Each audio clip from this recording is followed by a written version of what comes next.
আসসালামু আলাইকুম প্রিয় বন্ধুরা, আশা করি সকলেই ভালো আছেন। আজকে অনেকদিন পর একটি ভিডিও নিয়ে আসলাম আপনাদের সামনে।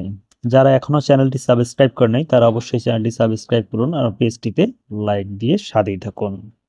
আজকের ভিডিওটি মূলত নিবন্ধন সম্পর্কে, 18 এবং 19তম নিবন্ধন। 19তম নিবন্ধন সম্পর্কে আপনারা সকলেই জানেন, কয়েকদিন আগে একটি গুজব রটেছিল যে এখানে লিখিত পরীক্ষা থাকবে না। সত্যিকার অর্থে এখানে লিখিত পরীক্ষা থাকবে এবং এমসিকিউ এখানে প্রথম পর্যায়ে এমসিকিউ হবে 100 নম্বরের। যারা 40 নম্বর পাবেন তারা পাশ করবেন। এরপর যারা উত্তীর্ণ হতে পারবেন প্রিলিমিনারিতে তারাই রিটেন পরীক্ষায় অংশগ্রহণ করবেন এবং রিটেন পরীক্ষায় বিষয়ভিত্তিক অনুযায়ী যারা পাশ করবেন তারা মৌখিক পরীক্ষার জন্য নির্বাচিত হবেন।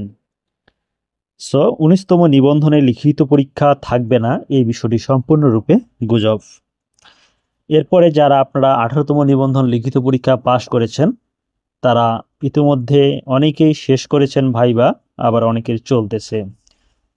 যারা স্কুল পর্যায়ে ভাইবা দিয়েছেন এবং যারা দিতে পারেন নাই বা স্কুল পর্যায়ে ভাইবা, তাদের জন্য কিন্তু সুযোগ দেওয়া হয়েছে 23শে মে, এবং 23শে মে স্কুল পর্যায়ে মূলত ভাইবা অনুষ্ঠিত হয় যারা দিতে পারেনি তাদের জন্য। এবং এ পর্যায়ে মূলত কলেজ পর্যায়ে ভাইবা চলতেছে, এবং কলেজ পর্যায়ে যারা বিভিন্ন সময় আপনাদের বিভিন্ন তারিখ থাকা সত্ত্বেও আপনারা পরীক্ষায় অংশগ্রহণ করতে পারেননি মৌখিক পরীক্ষায়, তাদের জন্য আবেদনের ভিত্তিতে মূলত আগামী 31শে মে ভাইবা অনুষ্ঠিত হবে।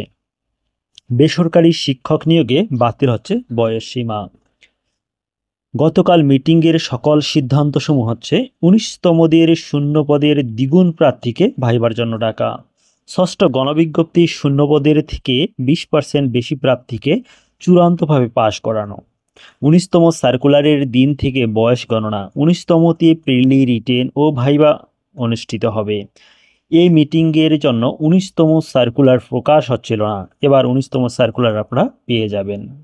বন্ধুরা, যারা 19তম নিবন্ধন প্রস্তুতি নিতে চাচ্ছেন এখন থেকেই, তারা অবশ্যই বেশ কয়েকটি সাবজেক্ট ফলো করুন: বাংলা, ইংরেজি, সাধারণ জ্ঞান এবং গণিত।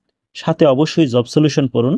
জব সলিউশনের মধ্যে আপনারা বিসিএস প্রশ্ন, পিএসসি প্রশ্ন, নিবন্ধন প্রশ্ন, প্রাইমারি প্রশ্ন এসব পড়লেই এনাফ হয়ে যাবে। বেসরকারি শিক্ষা প্রতিষ্ঠানে শিক্ষক নিয়োগের ক্ষেত্রে বয়সসীমা সংক্রান্ত দীর্ঘদিনের জটিলতা অবশেষে নিরসনের উদ্যোগ নিয়েছে সরকার। এখন থেকে শিক্ষক নিবন্ধনপ্রাপ্ত প্রার্থীদের জন্য গণবিজ্ঞপ্তিতে বয়সসীমার আর কোনো বাধা থাকছে না, এমন সিদ্ধান্তই নিয়েছে শিক্ষা মন্ত্রণালয়। রোববার 25শে মে শিক্ষা মন্ত্রণালয়ে অনুষ্ঠিত এক সভায় এ সিদ্ধান্ত গৃহীত হয়। জানা গেছে, বেসরকারি শিক্ষক নিয়োগ বিধিমালা সংশোধনের অংশ হিসাবে এই সিদ্ধান্ত নেওয়া হয়েছে।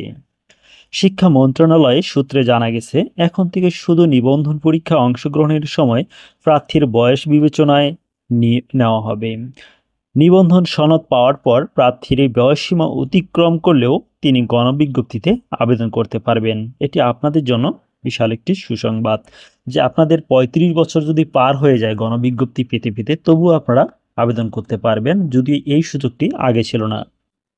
মাধ্যমিক ও উচ্চশিক্ষা বিভাগের একাধিক কর্মকর্তা বিষয়টি নিশ্চিত করেন। তারা জানান, এতদিন এনটিআরসি-এ বেসরকারি শিক্ষক নিবন্ধন ও প্রত্যয়ন কর্তৃপক্ষ নিয়োগ প্রক্রিয়ায় বয়সসীমা দুইবার দেখা হতো, একবার নিবন্ধনে এবং আবার গণবিজ্ঞপ্তিতে। এটি অযৌক্তিক হওয়ায় সংশ্লিষ্ট মহলে সমালোচনা ও অসন্তোষ ছিল দীর্ঘদিন ধরে। শেষ পর্যন্ত সেটি বিবেচনায় এনে এই সিদ্ধান্ত নেওয়া হয়েছে। তবে বেসরকারি শিক্ষক নিয়োগ সংক্রান্ত বর্তমান বিধিমালায় সংশোধনের সুপারিশ করে তা জনপ্রশাসন মন্ত্রণালয়ে পাঠানো হবে। এরপর আইন মন্ত্রণালয়ের মতামত গ্রহণের মাধ্যমে নতুন বিধিমালাটি প্রকাশ করা হবে বলেও জানা গেছে। প্রিয় বন্ধুরা, আপনারা 19তম নিবন্ধনের জন্য যারা প্রস্তুতি নিচ্ছেন তারা খুব ভালোভাবেই প্রস্তুতি নেন, এবং 19তম নিবন্ধনের সার্কুলার আপনারা দ্রুত সময়ে পেয়ে যাবেন। এছাড়া আপনারা প্রাথমিক অর্থাৎ প্রাইমারিতে একটি বিশাল নিয়োগ বিজ্ঞপ্তি পেতে যাচ্ছেন। যারা অনার্স কমপ্লিট করেছেন তারা অবশ্যই এখানে আবেদন করতে পারবেন। আবেদনের সংখ্যা এবার অনেক হবে, কমপক্ষে আপনার 15 লাখ ছাড়িয়ে যেতে পারে।